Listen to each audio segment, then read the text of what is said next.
billions of shillings in corrupt dealings. I mean, 500,000 a day, that is crazy, because I mean, how many days do you have in a year? Exactly. You know. Now, the nation is going with austerity, Rotich, on a spending spree. Now, it says Jubilee appears to have made a U-turn on the austerity measures as it opens a new era of extravagant expenditure on stalled or corruption-riddled projects. Now, they have a whole graphic right there just outlining some of the expenses. For example, 551 billion shillings will be used to repay debts and fund devolution. We have 36.6 billion that will go to National Intelligence Service, and we also have 470 billion that will go to salaries and wages, an increase from the 425 billion the government was spending on the current financial year. This is on the front page of the Nation newspaper.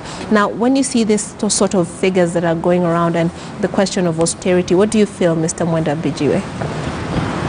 Well, the greatest test of the prosperity of any person or nation is what it bequeaths the generations after them. That's true. What we leave for our children is the greatest hallmark of prosperity or poverty. And if what we pass on to the generations behind us are huge burdens of debts, then we have a problem as a nation. Unfortunately for Africa, and this is the mother and the pillar of corruption, we are not educated on living for the next generation. We live for me now, here, today, right now. Actually, it's not even now, it's right now. Right now, it's what instant. I can steal now for myself.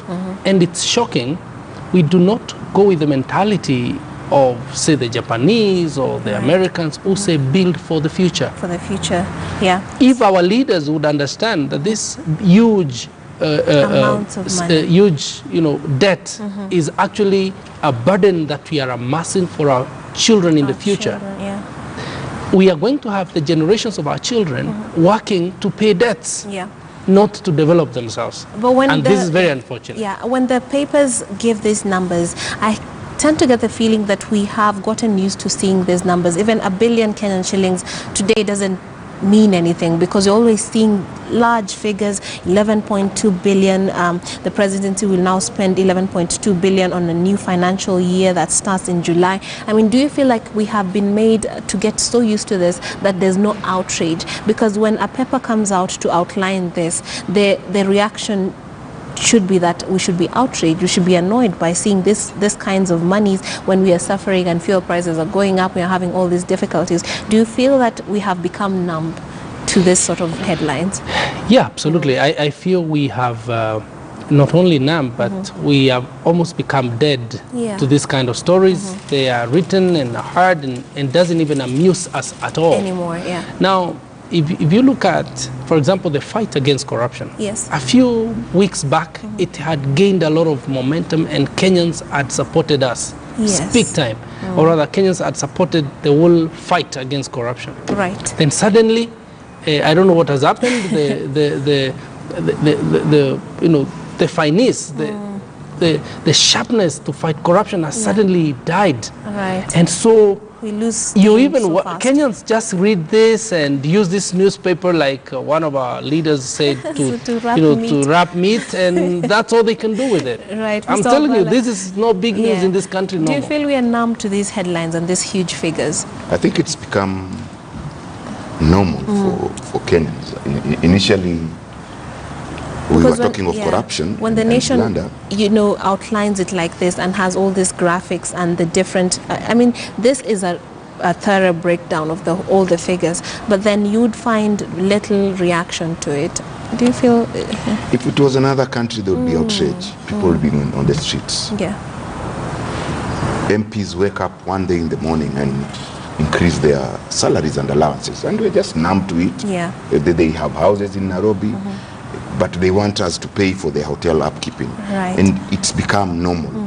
We initially, when President Uhuru was the finance minister, they introduced it was a decree. So that people, that ministers and government officials cannot use cars above 18cc. Now we have gone back to guys using 4,000cc cars, and it is normal. We don't even complain. We don't even raise it up. There was a time we were talking about Passats, and they're supposed to replace. They were supposed to be called the Mercedes-Benzes. The Mercedes-Benzes were supposed to be auctioned and all that. And I think Kenya and austerity cannot be put in the same There's sentence. a meme that we have Jacob Zuma doing this, Kenya and austerity with like this, we are friends. I mean, so what would you say should change? Because how else can the media cover this sorts of stories? Because we have a figure such as 2.7 trillion shillings. When you look at it, this is not the first trillion you're seeing on the headlines. It's not new. So we tend to be a bit unbothered by it. But then these are huge figures that affect our daily lives. So should we change how we cover these stories? And I think it's our job to point it out. Because if we didn't, nobody will.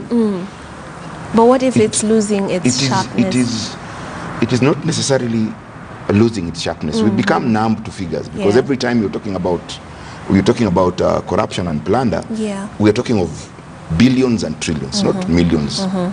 So Kenyans have gotten used to that figure, those figures.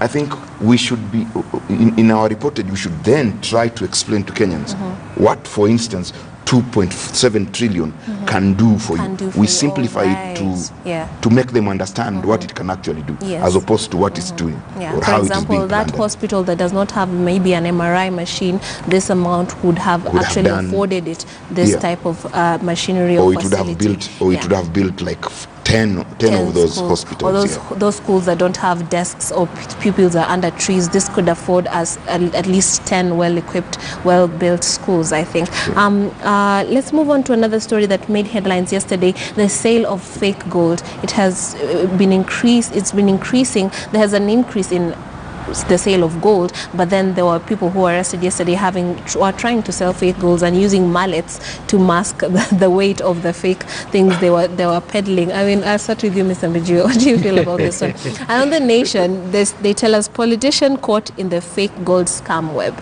Well, earlier on in the 90s, we had the famous golden bag. Yes, scandal. Yeah, the meaning of the word golden bag is actually a German word that means the mountain of gold. The designer of the whole program was one Kamlesh Patni, or rather Brother Paul Patni. And Paul he said initially, and I listened to I wanted to hear the real part of it, leave the corruption part. He said, initially my vision was to position Kenya as a conduit of the regional gold that we can amass together and take to the international market. Well, he did that a couple of times, and then some people realized, we have a channel that we can use to siphon public funds. However, the whole idea of Kenya being a regional hub for the regional minerals is still valid. That is why a lot of international buyers have been scammed here, because they believe Kenya is a stable nation in a region of corrupt and unstable nations. For your information, there's gold in Somalia. There's gold in South Sudan, a lot of it. There's unending gold in the Congo. By the way, there's gold in Uganda. At our border with Uganda, eastern part of Uganda, the Busia part of Uganda, there is gold there, gold mines. I've been there personally. There's a lot of gold in Kenya, Kehancha, Kakamega, Kapenguria. So these international buyers believe it. But then some guys who are in a network called TNOC, Transnationally Organized Crime, that operates from the Congo through Uganda to Tanzania and Kenya. So maybe it's time, as much as we fight this vice, we get some smart businessmen. I call the likes of Brother Paul before he got corrupt, the original Paul, who believed in the golden bag, in the idea of Kenya being a regional hub for the regional minerals. We can turn a lot of wealth. By the way, scholars and writers have said that all the wealth you see on earth, is 10% of what's beneath. There is 90% beneath the earth. Wow. So leave the scammers. You know, a lie travels around the world before truth can even wear shoes. Because it will tarnish our reputation, and then everybody will be associated. Yes, and I hear there's big trouble now with the leader of Dubai, Maktoum. Maktoum has sent a no-nonsense letter around here. And you know, Maktoum is law by himself. He could decide there are no Kenyans, there are no people bearing a Kenyan passport to go to Dubai until his money is paid. Yes, that you know, I followed the whole scandal about his money and who are involved.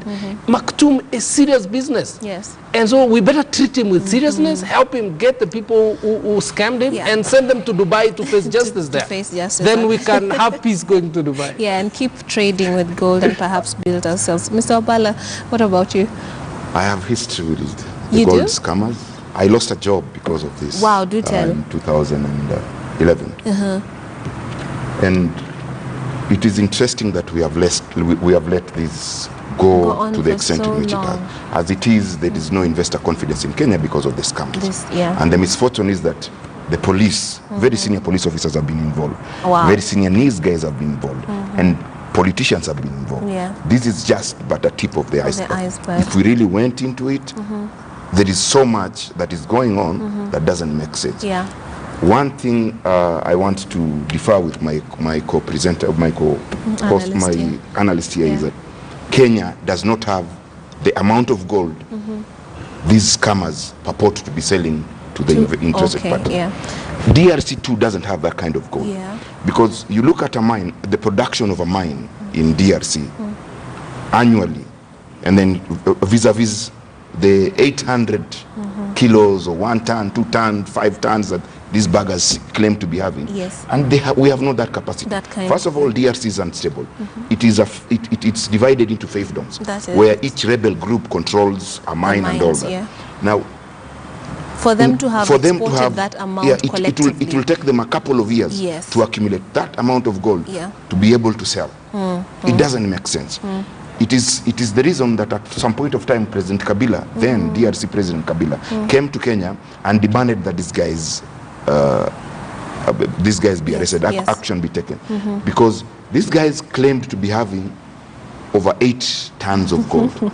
Now, 8 tons of gold means that these guys have, and if it is not the government, because it was not the government, then the DRC government, then it means it was the rebels. Now, if the rebels have 8 tons of gold, what is the worth of 8 tons of gold in arms? That is a huge arm. And anybody who have that kind of arms would be able to topple a government. That is why Kabila was concerned. And he came to Kenya just to find out what it was. It ends up that it was just a farce. There was nobody who had that kind of thing. And these guys have actually living the large life. They are protected. They have scammed the politicians. They have included the politicians in their scam, and life has gone on. The misfortune is that our system, the people who are supposed to deal with these, are actually accomplices to this. So when my colleague says that we need to get these guys and take them to Dubai to get charged, we are as well saying that we need to get our security guys, our intelligent guys, and our politicians and take them there. Because all of them are entangled in this.